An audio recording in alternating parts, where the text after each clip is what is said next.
This is Drew with thepodcastingstore.com, your one-stop shop for all things podcasting and remote learning. What's going on? So today I wanted to do a video showing another feature of the Rode that I've really liked to use. This is the R0DE Wireless GO II, and how it can record two tracks at the same time, one into the left channel and one into the right, and how you can really use that to your advantage. I encountered this a few months back. I was trying to make a instrument demonstration video playing the trumpet and speaking, and every time I was playing the trumpet and I had the microphone up here on my lapel, the trumpet was overloading it, but if I had the mic far enough away that the trumpet sounded good, then you couldn't hear what I was talking about. So let's take a closer look right here at the, this is the R0DE Wireless GO II, the receiver. And as you can see on here, I'm recording, I've got the transmitters going. I've got them going into the same channel right now. And what you want to do for what I'm talking about is to actually split that track. So you hold these two buttons here at the bottom until it pops into the two separate tracks like that. So that's the way you want it to look, and that's going to record track 1 into one side and track 2 into the other side. So once you've been able to do that, then you record your video. I've already pre-recorded a video, and we're going to do a couple of steps to mess around with that and get the audio going. And then I'll show you the trick that I use in order to make it one seamless track, so that way it doesn't sound like it was two different sources.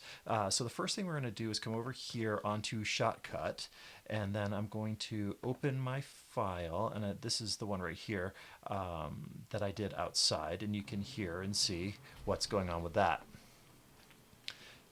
So here I am, I've got one of the R0DE transmitters right here clipped to my sweatshirt. And if you're listening to this in stereo, you're going to be able to hear that is in your right ear. I'm going to record this, and then we're going to do a video showing how I edit this so that this turns into something that you'd actually want to listen to, because one of the problems is, specifically when you're using an instrument, is that...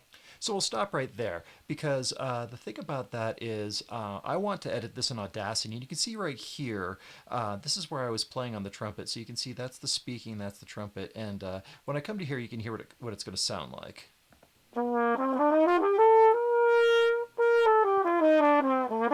And up there you can... So the audio coming through here isn't going to... And over there on the side, you could see the two different sources. One signal was really hot and the other one wasn't. Now, this file format is not going to be compatible with Audacity, so we export that into an MP3, which I've already done. So I'm going to open up Audacity, and then I'll show you how we're going to edit that. So we open up the file. So I saved this one as stereo demo. Like that. And so now you can see the two different tracks. So this top one is obviously the trumpet, and then the bottom one was the speaking with it. You can just see that by those different audio levels. So if you listen to it here, again, we're still in the right ear on the speaking, and then we're going to be on the left ear with the trumpet. So if we were to play this, and you'll hear it again.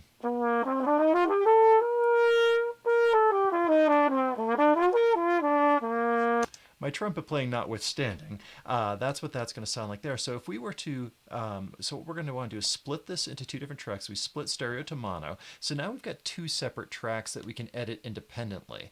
And so if we were to mute this track here, you can hear the trumpet at a little bit of a distance here,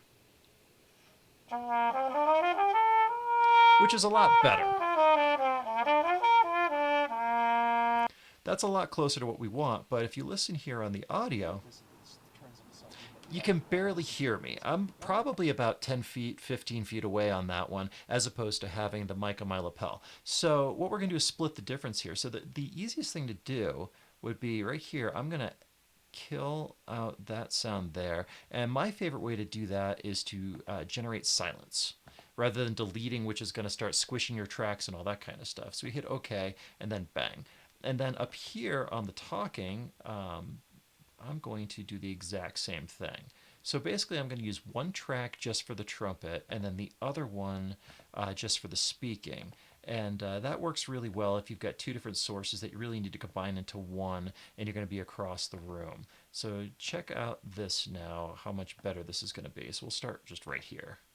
And then come back into the video. So this is kind of a meta idea here, but this is what it's going to sound like. So I'm talking now into the R0DE, and then I'm just going to play a little bit on the trumpet, and you'll see what I'm talking about.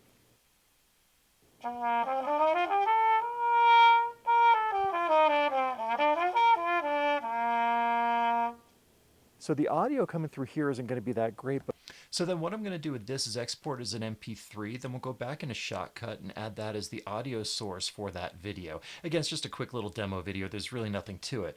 But if we go back in here to File, Export as MP3, then we'll go back up, Stereo Demo Edited, so that way I know which one it was. Mixed it, yes. And this is going to mix it down into one mono. So because I split the tracks, I did all this kind of stuff, it's not going to be that same stereo recording. And I could do future videos onto things that we might want to do as a stereo. But in this case, this is fine. This does not need to be stereo. So I'm absolutely fine with this being the case. I usually tag this stuff just so that I have half an idea as to what I was doing. And we'll mix that down. Great. So now we come back into Shotcut. And then this is where things get kind of cool. So again, we heard over here how, first of all, we've got our audio, our left and our right, and it sounds kind of like garbage. So then I'll come over here and add an audio track right there. So then we open, got the stereo demo edited. And then the cool thing about this is this should line up perfectly because I didn't mess around with moving it back and forth. So we come up here, and of course it doesn't line up perfectly, but that's okay. I can line that up just fine, and we can do that visually actually. So if you see here, we got our waveforms, and then bang. So that should line up just fine. So then the final step to all of this really is you go in here on your filter, and then mute that audio source. So then we come back, and let's play our video, and you can hear it. What the final's going to be. So here I am, I've got one of the Rode transmitters right here clipped to my sweatshirt, and I've got the second one that's a little bit further away. And I'm going to record this, and then we're going to do a video showing how I edit this so that this turns into something that you'd actually want to listen to. Because one of the problems is, specifically when you're using an instrument, is that the sound from the trumpet's going to come through onto the mic that I'm talking through, so that's not going to sound good from here.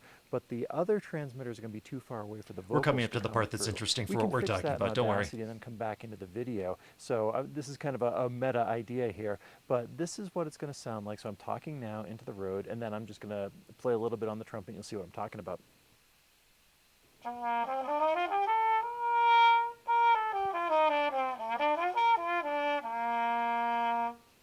So the audio coming through here isn't going to... So you get the idea of what I'm talking about with this is, so we used two different audio sources and then mixed it down into one, and then sync that with our video track to create the video. Now to take it one step further, if I'm going to create this as kind of an informative video, I'm going to come over here. This is just the part of my editing process now. And I'm going to look for a spot that makes any kind of actual sense to start with. I like to fade in and out, so I'll split the track. I'm going to set my ripple and trim and drop, and then I'll come over here and hit X, and that's going to automatically sync everything up. You'll keep it synced up so it's not going to get out of line. And then what I like to do is fade in. So we'll do a fade in audio, because that's my audio source. That is not my video source. And then over here, fade in video, because that's only a video source. It is not an audio source. And then the other thing that I like to do, and I've got these all pre-programmed, and again, since I've got my ripple, trim, and drop set, it's not going to unsync my tracks, is that I come up here to video, intros and outros, and this one is going to be, we'll do it as a podcasting store, why not? So TPS generic, pause that, I dump that in here. That's going to insert it there. I'm going to do an outro as well. And I'm going to do the same thing. I'm going to trim it at the end as well. So S to split the track, S to split the track. And then these I can just delete because they're at the end. There's nothing to sync up. Open file, do my outro. If you're facing a unique problem with podcasting or remote, tag that onto the end. And then I'm going to do my fade outs as well. This is my video source, not my audio. I click on my audio track, so I fade out my audio. And then one more thing that I like to do on these, I'm going to Control I to add another track and take off your ripple, trim, and drop, or else it's going to create some really funky things, is I like to watermark this stuff with the store logo. So open file, I go up to my pictures, logos, and then again, this one, well, since this is podcasting store, so logo transparent complete, and then I dump that in here, and I've got the magnet on, so that's going to automatically get that synced up close. And then check this out. So now I've got the logo on my face. I don't want that. So I'm going to, here we go, do size, position, and rotate. And I've got a preset logo bottom right that looks pretty good. If I back out a little bit here, I can then extend that across. But then I also want to do again, this is a video source. A picture is a video source. So that I want to fade in and fade out. Otherwise, it's not going to fade in and out along with the rest. Well, I'll show you what I mean. It won't fade in and out with the rest of the track. So here's side, either the left or the right, and then the trumpet or the mic that's at a distance on the other one. So now we're going to go back through here, edit some of this, and you'll see what I'm talking about. If you're facing So you saw how the watermarked logo stayed up during the fade out. So if I forget to fade out, it's not going to look great. So I'm going to fade out that video. So now that's going to sync up as well. The last thing that I like to do on these videos, I like to put my name on them. So that way someone who's not familiar with me will know who I am. So if I go back here again, I usually come in about 5 or 10 seconds. I've got one of the road So then we come down here, split the track, add text, and I usually use simple text. Throw my name on it, then size it up,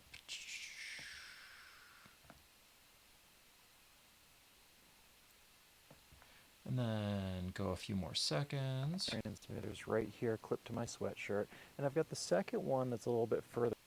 And that's usually enough, so I split the track again. So now I'm beyond where I want my name to be, so I just turn that off. So then the way that transition is going to look is like, well, we'll go back to the beginning, and it'll look like this. Transmitters right here, I said back to the beginning, or at least beginning after the intro. So here I am, I've got one of the Rode transmitters right here, clipped to my sweatshirt, and I've got the second one that's a little bit further away. And I'm going to record this, and then we're going to do a video showing how I edit. So that is how I created this video. It's really short, just demonstrating the point of using two different audio sources, mixing them down into one video, and making something out of that. So hopefully you found this to be at least somewhat interesting. This is kind of my creative process on the whole thing. If you have any questions, let me know. But otherwise, thank you so much for watching. If you're facing a unique problem with podcasting or remote learning, we can help. Reach out to us at thepodcastingstore.com and we'll see what solutions we can find for you. And if you like what you hear, do me a favor and tell a friend. Follow us on Facebook, subscribe to our YouTube channel, and sign up for our e-newsletter, and you'll never miss another podcast or video again. This is Drew with thepodcastingstore.com. Thank you for listening.